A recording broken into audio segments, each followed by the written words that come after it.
She was 4 years old, wearing unicorns on her dress, still learning to tie her shoes, when she looked up from her cereal and asked, "Mommy, why does Daddy hurt the ladies in the basement?" And in that moment, my world shattered, and I knew we were living with a monster. There are mornings you forget within minutes of living them. Ordinary, blurry routines folded into lukewarm coffee and mismatched socks. But then there are mornings that slice through the fabric of your reality so violently, so precisely. You remember the way the sunlight hit the countertop, or how the cereal made tiny circles in the bowl. Every detail branded into your memory like a scar you carry forever. That Tuesday started like any other. I was rushing, as always, packing Sophie's lunch with one hand while thumbing through the weather app with the other. The clink of her spoon in her ceramic bowl was steady, comforting in the chaos. Her legs swung under her chair, her curls bouncing with every shift in rhythm. And then she asked the question. "Mommy," she said, in that lilting, airy voice of hers, "why does Daddy hurt the ladies in the basement?" The sound hit me like ice water down my spine. Cold, invasive, impossible to ignore.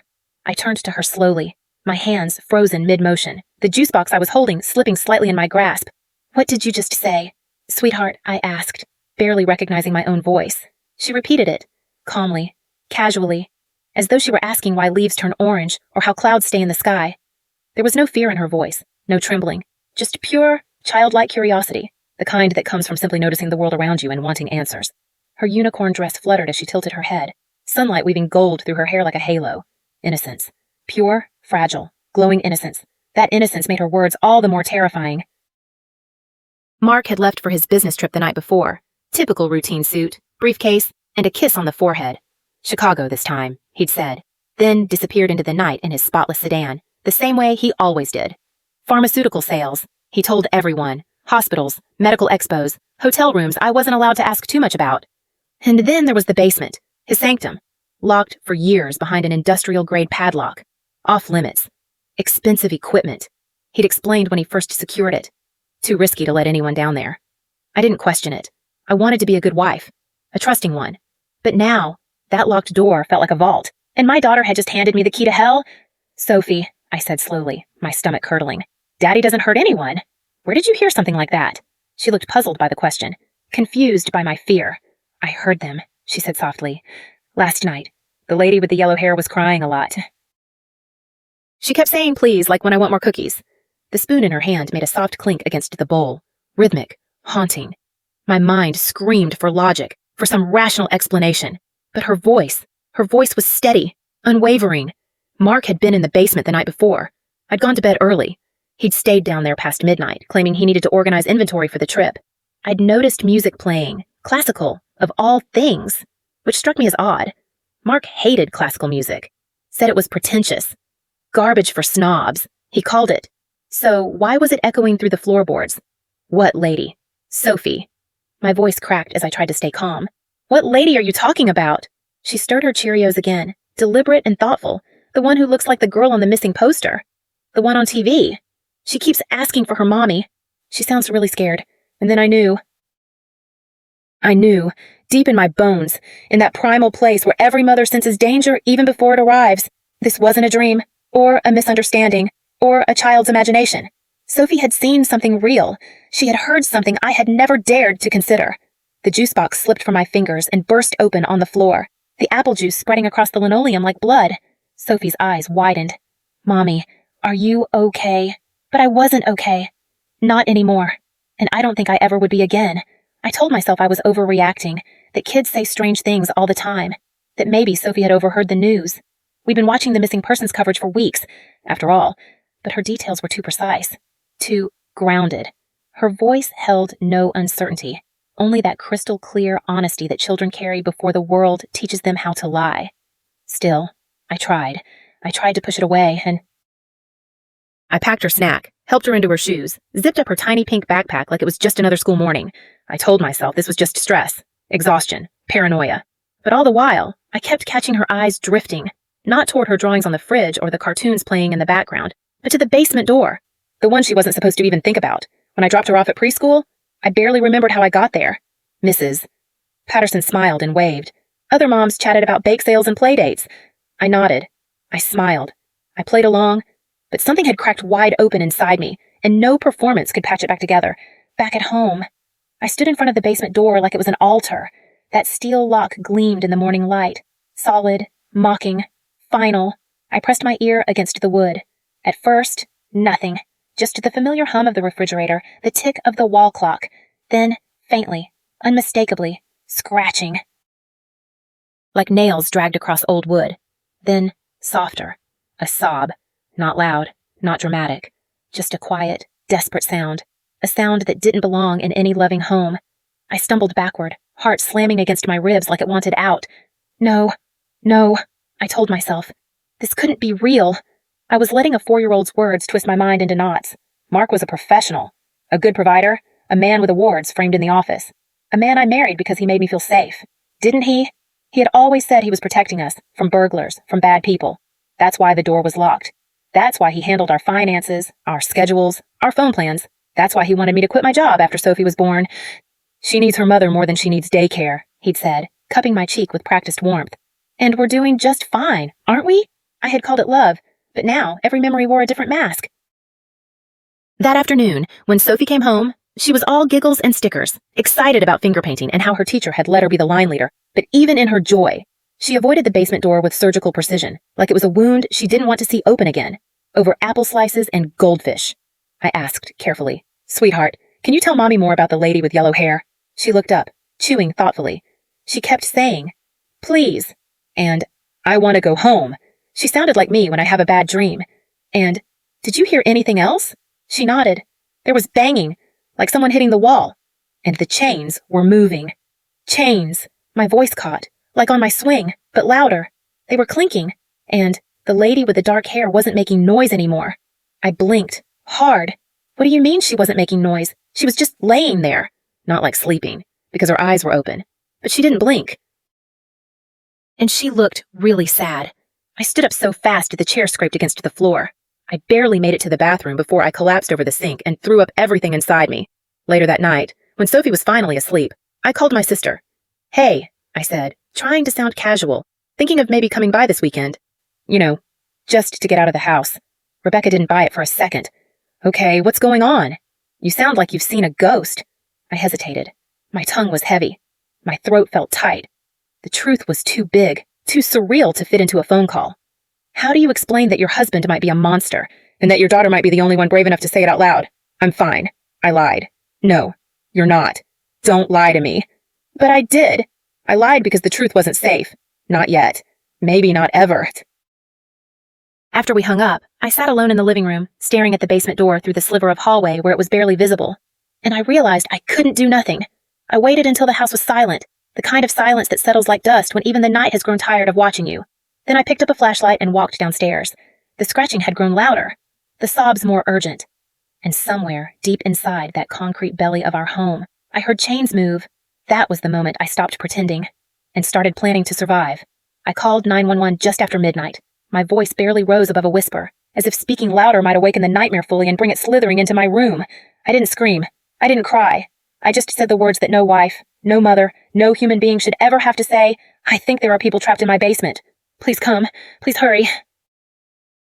The dispatcher's voice was calm, steady, the kind of voice trained to hold others together. She told me officers were already en route. She asked if I was in immediate danger. I didn't know how to answer, because the danger wasn't just in the basement anymore. It was coming up the driveway. I heard the sound first, that distinct rattle in the engine Mark never bothered to fix. I crept to the bedroom window, and there he was, stepping out of his silver sedan, phone in hand, his face partially lit by the glow of the screen. His movements were rushed, sharp, not the relaxed gait of a man coming home early from a business trip, but the pacing of someone who's already unraveling. He wasn't supposed to be back until Thursday. Something inside me screamed, a mother's scream that echoed without sound. He knew. I dropped to the floor, scrambling back into the closet, pressing the phone against my cheek. "He's here," I whispered to the dispatcher. He wasn't supposed to be home. I think he knows I called you." I held my breath as the front door opened. His voice floated up the stairs. "Sarah, I'm home early. Conference wrapped up ahead of schedule." It was the voice I used to fall asleep next to. Now, it sounded like a mask, stretched too tight over something much darker beneath. My hands trembled as I pushed Sophie's stuffed animals deeper into the closet corners, burying the glow of my flashlight. I could hear his footsteps climbing. Each creak of the stairboards was a countdown. I wanted to scream, to run, but I didn't dare. Then he stood in the doorway, the silhouette of the man I married. Only now, I noticed the details. The shirt was wrinkled and stained, the sleeves rolled too quickly, too carelessly. His nails were caked with something that wasn't dirt. And his smile, God, that smile.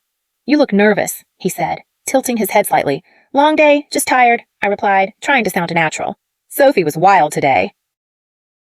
He nodded slowly, like he didn't really hear me. Then, you haven't been in the basement, have you? My heart dropped so hard I felt it in my feet. Of course not, I lied, and I knew he knew I was lying. You said not to. I remember. Good, he said, smiling again. That smile that never touched his eyes, because if you had, we'd have a very serious problem. And then the doorbell rang. The sound cut through the moment like a blade. His expression shattered. Panic, real, raw, undeniable, flooded his face. Then rage, pure, terrifying rage. Are you expecting someone? He hissed. Before I could answer, a firm voice echoed from downstairs. Police department. We received a call regarding a possible emergency. Mark's grip clamped down on my arm so hard I felt the blood retreat from my fingers. What did you do? He growled, his voice barely human. I didn't. If you ruined everything, he whispered so close I felt the heat of his breath. I'll make you disappear just like the others. And Sophie too. She'll vanish, and no one will ever know where to look. I couldn't speak, couldn't move, could barely keep myself upright. Then, just like that, he let go, straightened his collar, fixed his posture, took a deep breath, and in an instant, he was Mark again. The version of him the world adored. The man who sold hope in bottles and smiled at nurses in hospital corridors. He went downstairs like nothing was wrong. I followed quietly, hiding halfway down the stairs. I heard the door open. Officers, Mark said warmly. There must be a misunderstanding. My wife's been having episodes. Postpartum complications that never quite went away. She hears things, sees things. It's been hard. But the officer didn't bite. Sir, we're here because of a report about possible victims in your basement. A silence followed. Tense. Electric. Then Mark said, That's very strange, but of course, if it'll ease your minds, I can show you. It's just supplies. Samples for work. I'm a pharmaceutical rep. I watched from the shadows as Mark unlocked the basement door. I saw the sweat bead on his forehead. I watched his hand shake as he turned the key. The lock clicked open, and within seconds, the lie he'd wrapped our lives in fell apart. Even from where I stood, the stench hit me like a wall, a sickly sweet rot that made my knees buckle. One of the officers turned and immediately radioed for backup. I clutched the banister so tightly my fingers went numb. I heard words I'll never forget multiple victims. Alive and deceased. We need EMS, CSU, and homicide. Immediately. My breath caught. My world, my house, had become a crime scene. And my daughter, my baby girl, had been right all along. They let him out in handcuffs, right there, on the front lawn. In full view of our neighbors, in full view of my shaking hands pressed against the living room window, in full view of Sophie's pink scooter tipped sideways near the porch steps, the red and blue lights painted everything grotesque, like some twisted suburban circus. Mrs. Henderson stood frozen on her lawn, her hand clasped over her mouth. The Johnsons across the street hugged their teenage daughter close, the horror blooming in their eyes like they'd only just now realized that monsters could wear ties, drive sedans, and wave politely at the mailbox. Inside the house, everything moved in a blur. Cameras flashed, evidence bags crinkled, voices buzzed through radios and hallway echoes. Officers tread carefully across the hardwood floors I'd mopped just hours earlier, the same floors my daughter had danced on with glitter-covered socks. But no one was looking at glitter now, thus.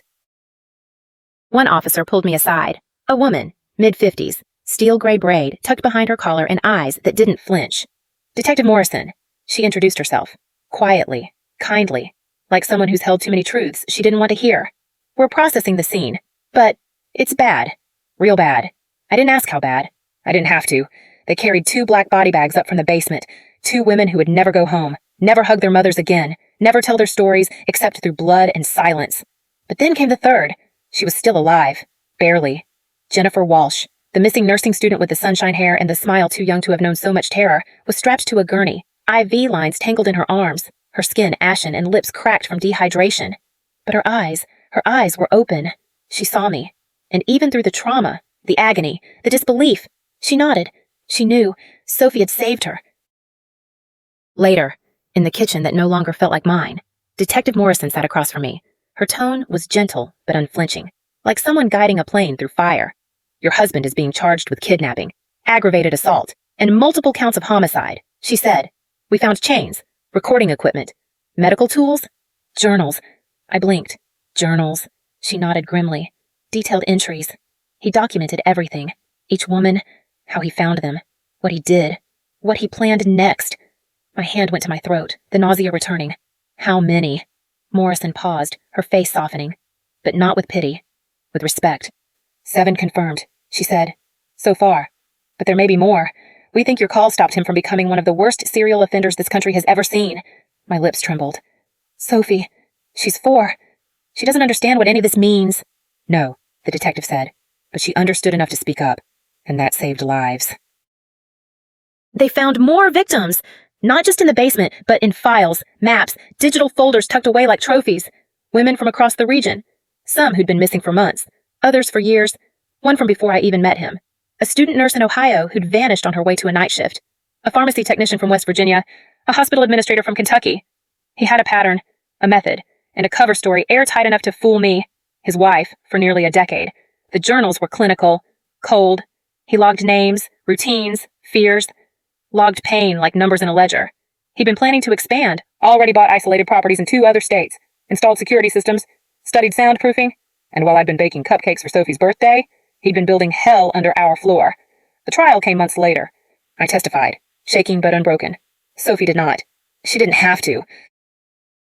The evidence, the journals, the women he didn't kill fast enough, they spoke louder than any courtroom voice ever could. Mark's lawyers painted me as hysterical, claimed postpartum depression, jealousy, delusion. They tried to make Sophie's words sound like bedtime fiction, a child's fantasy warped by a mother's mental decline. But the chains were real. The locks were real. The bodies were real. And so was Sophie. During victim impact statements, Jennifer Walsh's mother, her hands trembling as she clutched a photo of her daughter, looked directly at me and said, "Your daughter gave mine her voice back. When Jennifer couldn't scream anymore, your little girl did it for her." No praise has ever cut me deeper, or lifted me higher. When the verdict came, life without parole, Mark didn't flinch, didn't look at me, didn't look at anyone, just sat still, staring at some invisible thread unraveling between the floor tiles. And maybe it was. Maybe it always had been. "We sold the house. I didn't pack anything from the basement, not even the floors above it.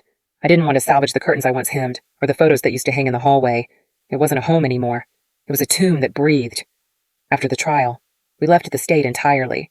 I used the money from the sale, what little the property was still worth after news crews dubbed it the basement on Maple Street, to buy a modest house in Oregon. No basement, no padlocks, no rooms I didn't have the keys to. The walls were thin and the windows opened wide, and I tested every lock each night before bed, just to remind myself that nothing in our lives was sealed shut anymore. Sophie was 8 now. She didn't remember most of it, or maybe her mind had buried it somewhere it could never crawl back from. The therapist said that's common. Young children sometimes forget trauma not out of weakness, Dr. Chen told me gently, but out of strength. It's a way their brain protects them. Still, there were moments, like the time her teacher lost her wedding ring on the playground, and Sophie, without being asked, found it buried in the sand, like she instinctively knew where things get hidden, or when our elderly neighbor collapsed in her backyard, and Sophie spotted her from the window before anyone else did. She sees what others don't. She listens. She notices. She's quiet, but never silent. Sometimes I catch her watching people carefully, as if she's waiting for a truth to fall out of their mouths. Not in fear, but in curiosity. She trusts her instincts. I think she always will. Jennifer writes to us every few months. She finished her degree. She's studying to become a trauma counselor now, because of Sophie, she says. Her last letter included a photo of her at graduation, flanked by her parents, beaming and alive. "Thank you for listening to the little voice that saved my life," she wrote beneath the photo. Sophie will always be my hero. The other families write too. Some send cards, some send flowers, some send nothing but their prayers, but all of them say the same thing. We know now what it means to listen. Mark was never granted another appeal. The weight of his crimes was too heavy even for the most desperate lawyer to lift. He never spoke a word to me after the trial, but I heard, through someone, that in prison, he still asked questions about where we'd moved, about Sophie. I changed our names after that. Legally, quietly, thoroughly. He'll never find us. And still, some nights, when the moonlight filters through Sophie's curtains and she's curled under her quilt with her favorite stuffed owl, I stand in the doorway and watch her chest rise and fall. And I wonder, what if I hadn't listened? What if I had dismissed her words, chalked them up to dreams, cartoons, too much imagination? What if I had let fear keep me quiet? How many more Jennifers would there be? How many more women would be chained to soundproof walls, their screams devoured by classical music and padded ceilings? One child told the truth. That's what broke the nightmare. And all I had to do was believe her. One night, not long ago, as I tucked Sophie in, she looked up at me with sleepy eyes and said, "I'm glad the crying ladies don't live with us anymore. I hope they're somewhere safe, where no one can hurt them." I smiled, blinked back the tears, and whispered, "Me too, baby, me too." She rolled over and was asleep within minutes, her breath even, her hands curled gently under her chin, the same hands that once pointed to the basement door and changed everything. The house was silent, and the good kind of silence. No chains, no scratching. No lies behind locked doors. Just the sound of a girl dreaming. The world doesn't change in thunderclaps. It changes in whispers, in apple juice puddles on a kitchen floor, in tiny, trembling voices asking impossible questions, in mothers who decide to listen. This is not just Sophie's story. It's a reminder to every parent, every teacher, every stranger who brushes off a child's fear with a smile and a pat on the head. Sometimes, the most important words come from the smallest voices. You just have to be willing to hear them. And when you do, you might just save the world they live in.